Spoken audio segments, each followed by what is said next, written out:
ओम शांति। प्रिय वत्स, आंखें बंद करो, अपने भीतर उतर आओ। आज मैं तुम्हें कोई नया ज्ञान नहीं दूंगा। आज मैं तुम्हें वही याद दिलाऊंगा जो तुम पहले से जानते हो पर भूल गए हो। बहुत समय पहले की बात है। एक युवक मेरे पास आया। उसकी आंखों में थकान थी, मन में प्रश्न थे, हृदय बोझ से भरा हुआ था। वो बोला, भगवान, मैं सब कुछ होते हुए भी खाली महसूस करता हूं। मेरे पास परिवार है, काम है, शरीर है, पर शांति नहीं है। मैं मुस्कुराया। मैंने उससे कहा, वत्स, तुम बाहर बहुत खोज चुके हो, अब भीतर चलो। मैं उसे एक शांत वृक्ष के नीचे ले गया। मैंने कहा, बैठो, अपनी सांस देखो। वो बोला, बस सांस? मैंने उत्तर दिया, हां, क्योंकि जो सांस को देख सकता है वो जीवन को भी देख सकता है। कुछ देर बाद उसका शरीर शांत होने लगा। मैंने कहा, अब अपने माता पिता को याद करो, मन ही मन उन्हें नमन करो। उसकी आंखों से आंसू बह निकले। मैंने कहा, यही कृतज्ञता है, यही पहला द्वार है शांति का। फिर मैंने उससे कहा, अब अपनी हर असफलता को याद करो, हर ठोकर, हर कठिनाई। वो घबरा गया। मैंने मुस्कुराकर कहा, डरो मत, वे तुम्हारे शत्रु नहीं हैं, वे तुम्हारे गुरु हैं। वत्स, मैंने उसे समझाया, यदि जीवन में पीड़ा न होती तो करुणा कैसे जन्म लेती? यदि अंधकार न होता तो प्रकाश का अर्थ कैसे समझ आता? हर कठिन परिस्थिति तुम्हें तोड़ने नहीं आती, तुम्हें गढ़ने आती है। मैंने उससे कहा, अब उस शक्ति को धन्यवाद दो जिसने हर बार तुम्हें उठाया।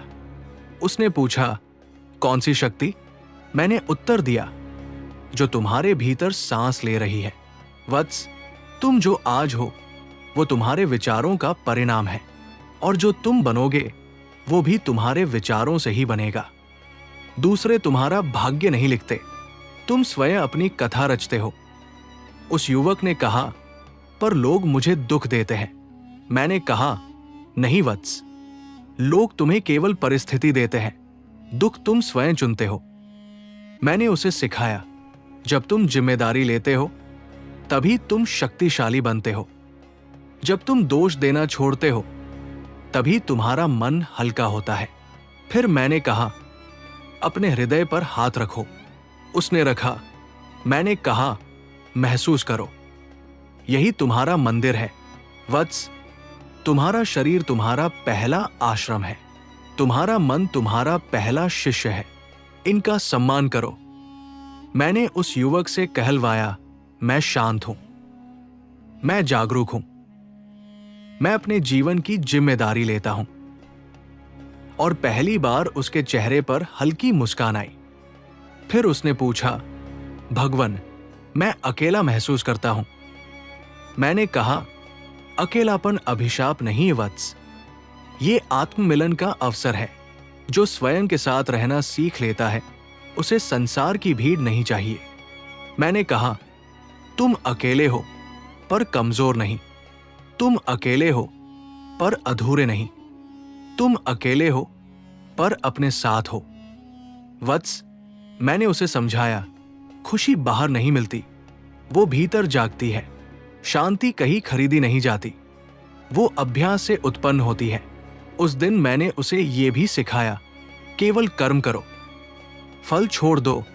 बीज बोया है तो वृक्ष बनेगा ही, पर इम्पेशंस मत लाओ।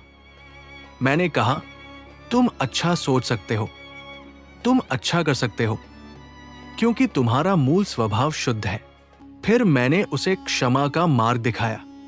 मैंने कहा, जिन्होंने तुम्हें दुख दिया उन्हें मन ही मन मुक्त करो, क्योंकि क्षमा उन्हें नहीं, तुम्हें आजाद करती है। वत्स, जब वो जाने लगा तो उसने पूछा, भगवान, जीवन का असली लक्ष्य क्या है? मैंने उत्तर दिया, शांत रहना, संतुष्ट रहना और जागरूक होकर कर्म करना।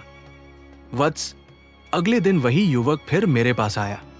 इस बार उसके चेहरे पर थोड़ी शांति थी, पर आंखों में अब भी प्रश्न थे। वो बोला, भगवन, कल के बाद मन हल्का है, पर भीतर एक डर है। डर भविष्य का डर असफल होने का। मैंने धरती से एक सूखा पत्ता उठाया और उससे कहा, इस पत्ते को देखो। उसने देखा। मैंने पूछा, क्या ये पत्ता दुखी है? वो बोला, नहीं। मैंने कहा, क्योंकि इसने गिरने का विरोध नहीं किया, इसने परिवर्तन स्वीकार कर लिया। वत्स, मैंने उससे कहा, जो बदलता है वही जीवित है, जो जकड़ा रहता है वही दुखी होता है।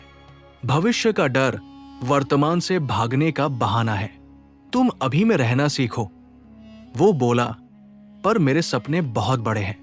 मैं मुस्कुराया। मैंने कहा, अच्छा है, बड़े सपने रखने में कोई दोष नहीं, पर उनसे चिपक जाना मन को बेचैन कर देता है। सपने रखो, पर उनसे अपनी शांति मत बांधो। मैंने उसे समझाया, तुम्हारा काम है चलना, रास्ता खुद बनता है। तुम्हारा काम है बीज बोना, फूल अपने समय पर खिलते हैं। वत्स, फिर मैंने उससे पूछा, तुम अपने बारे में क्या सोचते हो? वो कुछ देर चुप रहा, फिर बोला, मैं साधारण हूं। मैंने धीरे से कहा, यही भ्रम है। हर मनुष्य असाधारण है जब वो स्वयं को पहचान ले। मैंने कहा, अपने हृदय में झांको। उसने आंखें बंद की। मैंने कहा, वहां एक स्थिर शक्ति है, उसे महसूस करो। कुछ क्षण बाद उसकी सांस गहरी हो गई।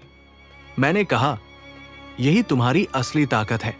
वत्स, मैंने उसे यह भी सिखाया, तुम दूसरों से बेहतर बनने नहीं आए हो, तुम स्वयं से बेहतर बनने आए हो। तुलना दुख देती है, जागरूकता मुक्त करती है।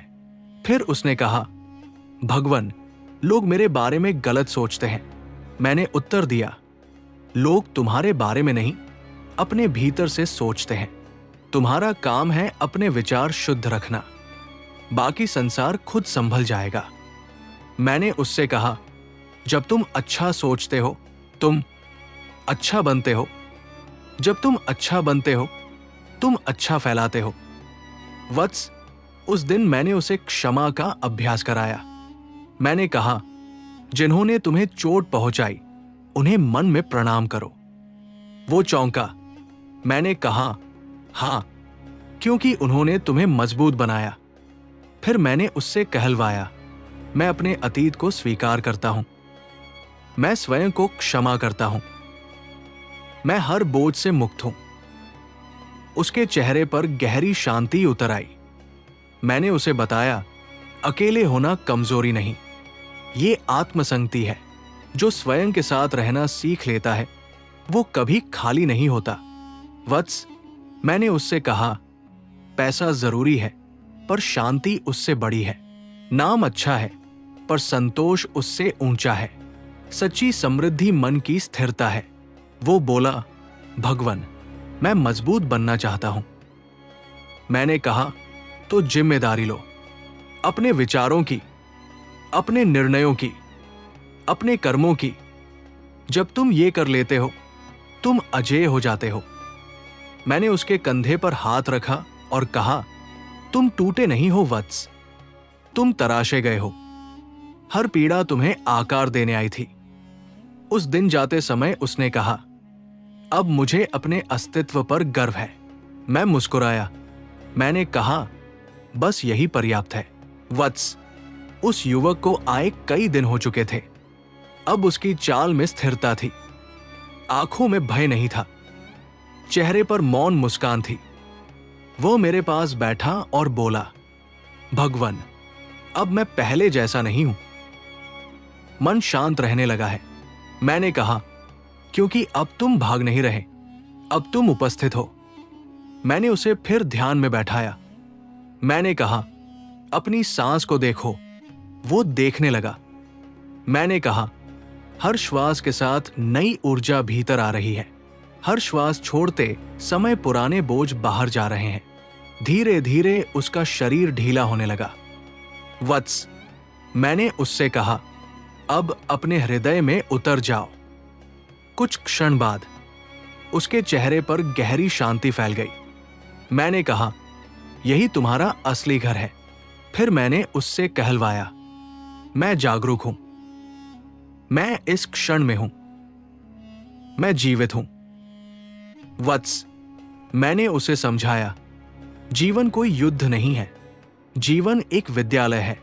हर अनुभव तुम्हें कुछ सिखाने आता है। जो सुख देता है वो धन्यवाद सिखाता है, जो दुख देता है वो समझ देता है। दोनों गुरु है। उसने पूछा, भगवन, क्या मैं अपने सपने पूरे कर पाऊंगा? मैंने कहा, यदि तुम हर दिन थोड़ा आगे बढ़ते रहो तो कोई सपना असंभव नहीं। पर याद रखो, सपनों से पहचान मत बनाओ, पहचान अपने कर्म से बनाओ। मैंने कहा, तुम्हें किसी से आगे नहीं निकलना, तुम्हें केवल अपने भीतर बेहतर बनना है। हर दिन थोड़ा अधिक शांत, हर दिन थोड़ा अधिक धैर्यवान, हर दिन थोड़ा अधिक करुणामय। यही सच्ची प्रगति है। वत्स, मैंने उसे उसके अतीत की याद दिलाई।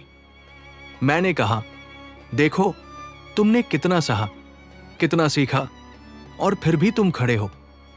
ये कमजोरी नहीं, ये तुम्हारी शक्ति है। फिर मैंने कहा, तुम टूटे नहीं हो, तुम निखारे गए हो। हर कठिनाई तुम्हें आकार देने आई थी। मैंने उससे कहलवाया, मैं मजबूत हूं, मैं शांत हूं, मैं सक्षम हूं, मैं अपने जीवन की जिम्मेदारी लेता हूं। वत्स, फिर मैंने उसे क्षमा का अंतिम अभ्यास कराया। मैंने कहा, जिन लोगों से तुम्हें पीड़ा मिली उन्हें मन ही मन आशीर्वाद दो। उसकी आंखें नम हो गई। मैंने कहा, जब तुम दूसरों को मुक्त करते हो तभी स्वयं मुक्त होते हो। उस दिन मैंने उसे यह भी सिखाया, अतीत को छोड़ो, भविष्य की चिंता छोड़ो, सिर्फ अभी में रहो। यही ध्यान है, यही जीवन है। कुछ देर बाद मैंने कहा, अपने शरीर को महसूस करो। उसने किया। मैंने कहा, हर कण में नई ऊर्जा बह रही है।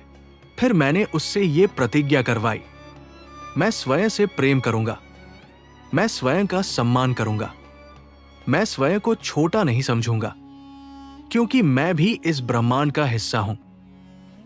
वत्स, मैंने उससे कहा, तुम्हारा अस्तित्व मूल्यवान है, तुम्हारे सपने मूल्यवान हैं, तुम्हारी उपस्थिति मूल्यवान है। जाते समय मैंने उसे अंतिम उपदेश दिया, जब मन भारी लगे सांस पर लौट आना, जब रास्ता खो जाए हृदय पर हाथ रख लेना, जब अकेलापन आए स्वयं को याद कर लेना, तुम कभी अकेले नहीं हो, तुम अपने साथ हो। वो उठा, उसने मेरे चरणों में नमन किया और बोला, आज मैं खाली नहीं हूं, आज मैं पूर्ण हूं। मैं मुस्कुराया। वत्स, यही जागरण है। शांति बाहर नहीं मिलती, शांति भीतर जागती है। और जब मनुष्य ये जान लेता है तो उसका जीवन स्वयं ध्यान बन जाता है। ओम शांति, ओम शांति, ओम शांति। कहानी समाप्त।